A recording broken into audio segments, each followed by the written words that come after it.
এই গত ৪-৫ বছরের বেকিং লাইফে কিন্তু কম কেক বানাইনি। তবে বলতে পারো আমার লাইফের সবথেকে বেস্ট ডেকোরেশন এটাই ছিল। হ্যাঁ, ৫ বছরে অনেক ডেকোরেশন করেছি, কিন্তু আমার কাছে এখনও অবধি এটা বেস্ট হওয়ার কারণটা চলো শেয়ার করে নিই। এই ধরনের ডেকোরেশন না আমি বেশ কয়েকবার দেখেছিলাম।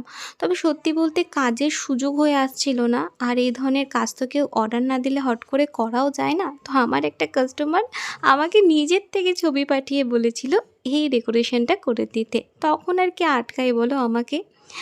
একদম তাড়াহুড়ো করে রেডি হয়ে নেমে পড়লাম। তো আমি এখানে খাতার পেজ দুটো কিন্তু ফন্টেন্ট দিয়েই আগের থেকে বানিয়ে রেখেছিলাম। আর সেদিনকার গোলাপটাও যেন বলছে একদম রিয়েল হয়েছে। কি তোমাদের কাছে কতটা পারফেক্ট লাগলো আজকের গোলাপটা আর গোটা ডেকোরেশনটা অবশ্যই আমাকে জানিও। তো দেখো, খুবই সিম্পল ছিল, শুধু গোলাপ, কিছু পাতা আর ছিল দুটো খাতার পেজ। এই তো ছিল ডেকোরেশন। শেষ পর্যন্ত তোমাদের এই ডেকোরেশনটা কেমন লাগলো জানিও। আর আমার মতন কি তোমাদেরও আমার এই পেজের সবথেকে সুন্দরী কেক বলে এটাকেই মনে হয়, তাহলে অবশ্যই একটা রেড হার্ট দিয়ে যেও।